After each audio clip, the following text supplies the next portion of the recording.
خوشی عارضی ہوتی ہے اور سکون دائمی ہمیشہ کے لیے یہ انسان کی زندگی اور روح کو سیراب کر دیتا ہے، یہ تو ایک حقیقت ہے۔ لیکن ڈپریشن ہو گیا، انزائٹی رہنے لگی ہے، رات کو نیند نہیں آتی، اگر اس طرح کے جملے ہم اپنے ارد گرد نہ سمجھیں تو ہم سمجھنے لگتے ہیں کہ زندگی میں دنیا میں نہ جانے لوگوں کو کیا ہو گیا، اتنی روٹین کی بات لگتی ہے یہ سب۔ ایسا کیوں ہے؟ جن لوگوں کی نفسیات پر ریسرچ ہے ان میں سے کچھ لوگ یہ کہتے ہیں کہ خود شناسی نہ کر پانا ایک بیماری کا پیش خیمہ ہو سکتا ہے، ڈپریشن انزائٹی کو جنم دے سکتا ہے۔ خود شناسی، اپنے آپ کو ہی نہ پہچان پانا، میں کون ہوں، کہاں سے آیا ہوں، کیا کر رہا ہوں، کہاں جانا ہے، اور یہاں میری زندگی کا مقصد کیا ہے، میری خواہشات، میری ضروریات، میری زندگی، میرا معاملہ، میرے ارد گرد کیا ہے۔ اب آپ ایسا سوچنے لگیں کہ وہ لوگ کون ہیں جن کو یہ پتہ ہی نہیں کہ وہ کیا کر رہے ہیں، وہ کیا چاہتے ہیں، ان کی ضرورت، خواہش، آرزو کیا ہے، اور وہ اپنی اسٹرینتھ اور ویکنس کو ہی نہیں پہچان پاتے، تو وہ زندگی میں کیا کریں گے۔ اسی پلیٹ فارم پر پچھلے نشست میں ہم بات کر رہے تھے عاشق اور معشوق کی۔ بہت سارے انسان اس روئے زمین پر ایسے بھی ہیں جنہیں کبھی اپنا رول پتہ نہیں چلتا کہ وہ عاشق ہیں یا معشوق۔ ایسے لوگ اکثر شادی بھی اور خاص طور پر پسند کی شادی کرتے وقت بڑے مخمصے کا شکار ہوتے ہیں۔ معشوق ہوا کرتے ہیں، عاشق بن کر کسی لڑکی کو یا لڑکے کو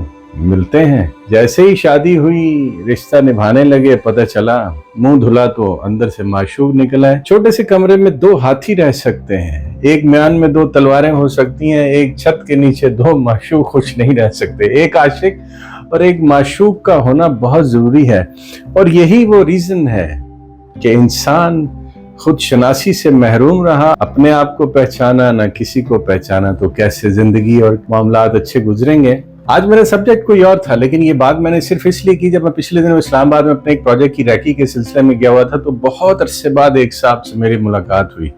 نوجوانی میں کبھی کسی سرکل میں ہمارے ساتھ اٹھا بیٹھا کرتے تھے، اور بہت چھوٹی عمر میں ان کی شادی ہو گئی۔ بہت بڑے رچ فیملی سے ان کا تعلق ہے، اکلوتا بھائی، دو بہنیں، بہت سارا روپیہ، پیسہ، جائیداد، کاروبار وراثت میں ملا، اور شادی ارلی 20s میں ایک ایسی کزن کے ساتھ ہوگی جس کے ساتھ ارینج میرج کرنے کا صرف اور صرف مقصد اس ساری خاندانی جائیداد اور اس روپے پیسے کو ایک پلیٹ فارم پہ اپنے ہی پاس رکھنا تھا۔ ارینج میرج تھی، ان کے خاندان میں رواج تھا، جو کہ میں ہمیشہ اس کو بڑا اچھا بھی سمجھتا ہوں اور بہت اس میں فائدے بھی ہیں۔ لیکن وہاں کیا ہوا، جو ان کی کزن تھی وہ اپنے کسی ایک اور عزیز پسندیدگی کا معاملہ رکھتی تھی، اور یہاں ان کو مجبوری میں اس جائیداد کے لیے شادی کرنا پڑا۔ اب یہ شادی ہو گئی، 8 سال 3 ماہ بقول ان صاحب کی شادی چلی، ایک بیٹا ہوا۔ اتنے عرصے بعد پتہ چلا کہ نہ ہی دونوں ایک دوسرے کے ساتھ کمپیٹیبل تھے، اور بی بی صاحبہ کا جب معاملہ انہوں نے خود بتایا کہ وہ کسی اور کو پسند کرتی تھی اور وہ بھی کہیں اب شادی کر کے جا چکا تھا، تو یہ شادی طلاق پر ختم ہوئی۔ مجھے ملے، میں نے بال بچے کو پوچھا تو کہنے لگے وہ جو شادی ہوئی تھی وہ تو اس طرح سے اس کا اختتام ہوا۔ میں نے افسوس کا اظہار کیا اور میں نے انہیں وہی بات کی، میں نے کہا دیکھیے، طلاق کا دکھ مرد کو اور نقصان عورت کو ہوا کرتے۔ کہتے ہیں بالکل آپ ٹھیک کہہ رہے ہیں، میرے ساتھ ایسا ہی ہوا ہے، لیکن آپ نے کمپیٹیبلٹی پہ کوئی ریسرچ ایک دفعہ شروع کی تھی، اور تو میں نے ان سے پوچھا کہ آپ خود کو کس طرح کا انسان سمجھتے ہیں، اور کہا یار ایک بہت ہی ٹپیکل فیملی مین ہوں، اور ایک بہت اچھی مجھے بیوی اور ایک بہت ہی اچھی ساتھی چاہیے جو میرا بہت خیال رکھے۔ آپ ایک مرد کی شکل میں ایک معشوق ہیں، تو آپ ایک ایسی خاتون سے شادی کیجئے جن کے اندر ایک عاشق رہتا ہو۔ میں نے ان سے پوچھا آپ کو اولاد چاہیے اور شادی میں، تو انہوں نے کہا یار آج کی دنیا میں بڑی ذمہ داری ہے، اولاد اور 1-2 بچوں سے زیادہ نہیں ہونے چاہیے، ایک بیٹا ہے، پڑھائی میں بریلینٹ ہے، مجھے اولاد کی خواہش نہیں ہے۔ Are you sure? 6 مہینے، سال، 5 سال بعد انسان کا دماغ، ذہن، ضرورت بدلتی ہے، آپ کو اور اولاد کی ضرورت؟ انہوں نے کہا نہیں، مجھے اولاد کی ضرورت نہیں ہے، مزید ایک اولاد ہے میں۔ تو میں نے انہیں کہا کہ آپ کسی ایسی خاتون سے شادی کیجئے جس کی اولاد نہ ہو اور نہ ہی ہو سکتی ہو، لوگ جسے انفارچونیٹلی بانجھ کہتے ہیں نا، یہی ورڈ یوز کرتے ہیں، یا کسی بیوہ سے جس کے بچے نہ ہو، یا طلاق یافتہ جس کے بچے نہ ہو، اس کا کوئی بیگیج نہ ہو، آپ سے شادی کرے اور صرف آپ کا خیال رہے، اور وہ ازدواجی رشتہ۔ کہنے لگے یہ کمپیٹیبل، میں چھوڑیے صاحب، کمپیٹیبلٹی ایک بڑی لمبی کہانی ہے، ایک بڑا لمبا دستور ہے، اس کے اپنے ضابطے، قوانین، قاعدے، اصول ہیں، اور اس کے ساتھ انسان کو اپنا ظرف، وصف، نظریہ بڑا کچھ تولنا پڑتا ہے، اس کمپلیکیشن میں مت جائیے۔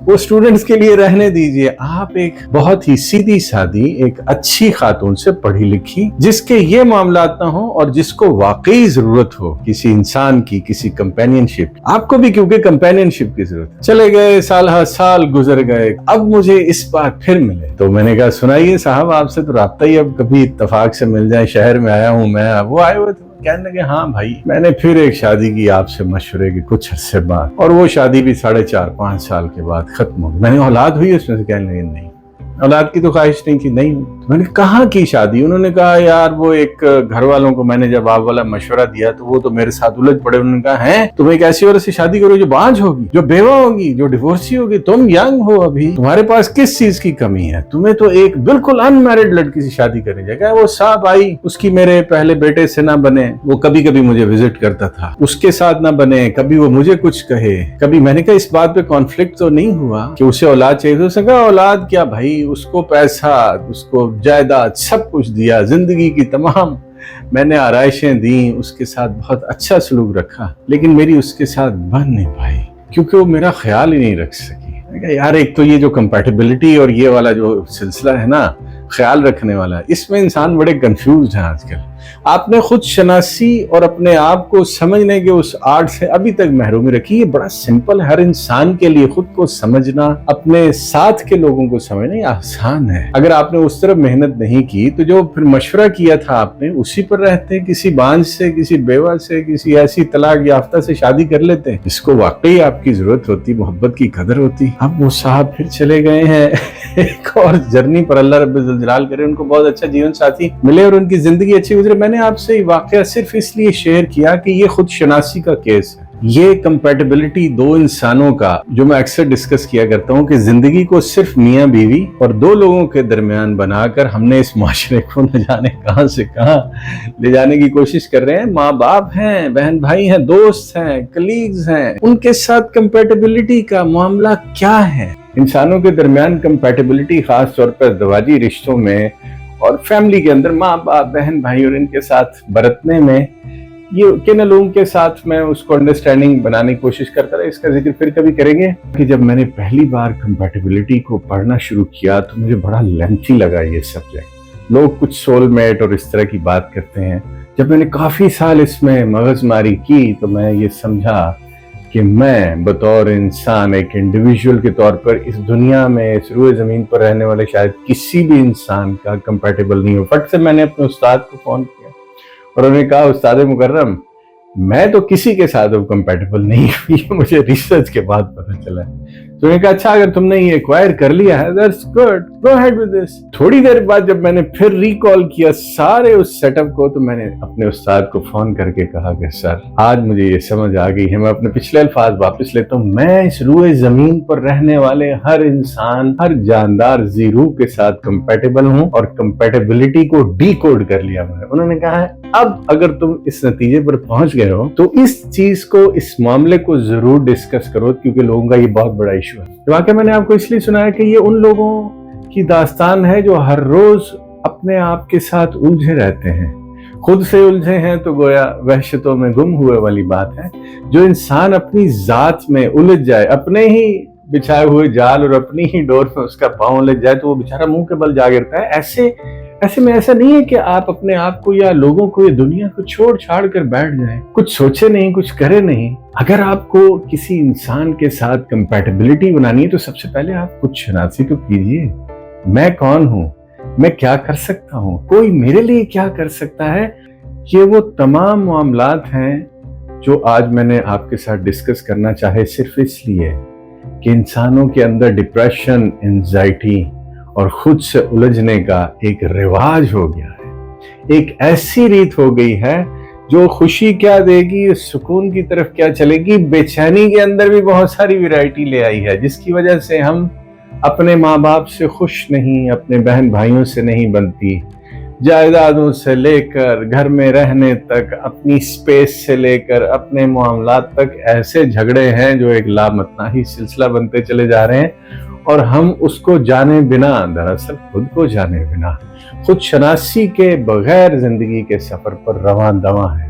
ऐसे में एंजाइटी होगी, डिप्रेशन होगी। ये उन बहुत सारी वजूहात में से कोई एक वजह हो सकती है कि इंसान खुद को नहीं पहचानता। उसके अलावा जो जहनी अमराज हैं, डिफरेंट डिसऑर्डर्स हैं, उसके अंदर हमारे इर्द गिर्द, किसी दिन हम नफ्सियात पर भी बात करेंगे, बाइपोलर डिसऑर्डर बहुत ज्यादा है इस सोसाइटी में। खासतौर पर जब मैं पागलखाना लिख रहा था और डायरेक्ट कर रहा था, उन दिनों उस ड्रामे के दौरान मुझे कुछ ज्यादा ही नफ्सियात गो के सब्जेक्ट रहा मेरा, लेकिन उसमें ज्यादा पढ़ने का, तहकीक करने का मुझे मौका मिला तो ये जाना कि हमारे इर्द गिर्द जिनके बारे में कभी मैंने सोचा भी नहीं था, उनको तो बाइपोलर डिसऑर्डर है। कभी अचानक बहुत खुश हो जाते हैं, कभी एकदम डिप्रेस हो जाते हैं, और एक बिल्कुल ऐसे ऐसे जिग जैग वाले एक ऐसे रोलर कोस्टर पे सवार हैं कि जिससे उनको उतारना मुमकिन नहीं रहा। लेकिन मैं ये समझता हूँ, जो ड्रामा सीरियल पागलखाना में भी हमारा मैसेज था कि ऐसे लोग जो खुद से उलझ जाएं, जो किसी नफ्सियाती उलझन का शिकार हो जाएं, जो किसी डिप्रेशन का, एंजाइटी का, तो उनको सिर्फ ताने देकर एक कोने में लगा देना मुनासिब नहीं है, उनको छोड़ देना मुनासिब नहीं है। उनका हाथ पकड़ना है, उनको उस डिप्रेशन से, उस तकलीफ से, उस अजियत से निकालना है, क्योंकि हम इंसान हैं। लेकिन ये तभी होगा सबसे पहले हम खुद सॉल्व हुए हों। जैसे अगर मैं खुद से मोहब्बत नहीं करता और मुझे मोहब्बत का पता ही नहीं है, मैं किसी को क्या दूंगा? आप किसी को 10,000 रुपए उसी सूरत में दे सकते हैं ना कि आपके पास हो और इजाफी हो।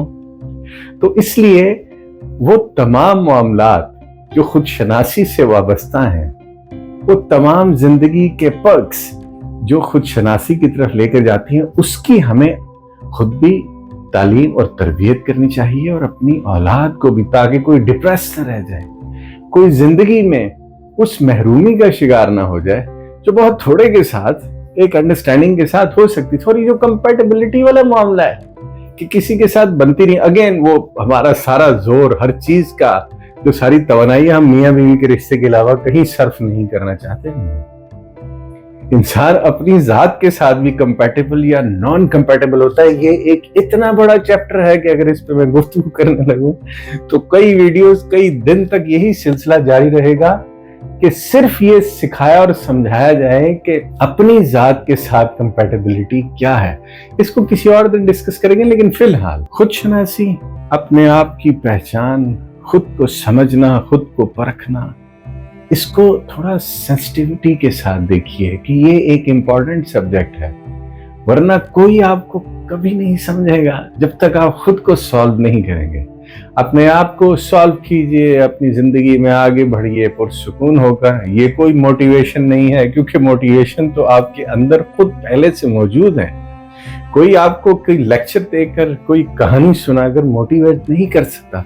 सिर्फ छोटी सी ट्यूनिंग है, कोई छोटा सा लेफ्ट राइट करना है किसी बटन को, किसी नॉब को, और सब दुरुस्त हो जाएगा। वॉल्यूम हाई करने के लिए, लो करने के लिए एक नॉब होती है, छोटे छोटे बटन्स होते हैं।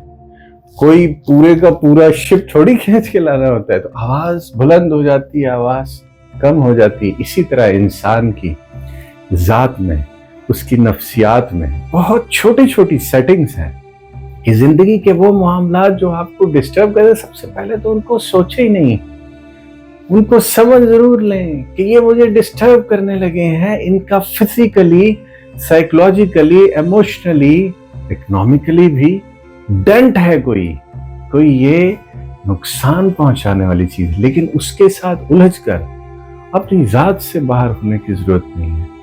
अपने आप को उलझन से बचाने के लिए, अपने आप को सुलझाने के लिए, वो डोर जो अपने ही पैरों में उलझ गई और वो किसी का गला काट सकती है, हमारा पैर काट सकती है, उस डोर से खुद को आजाद कर लें तो अच्छा है।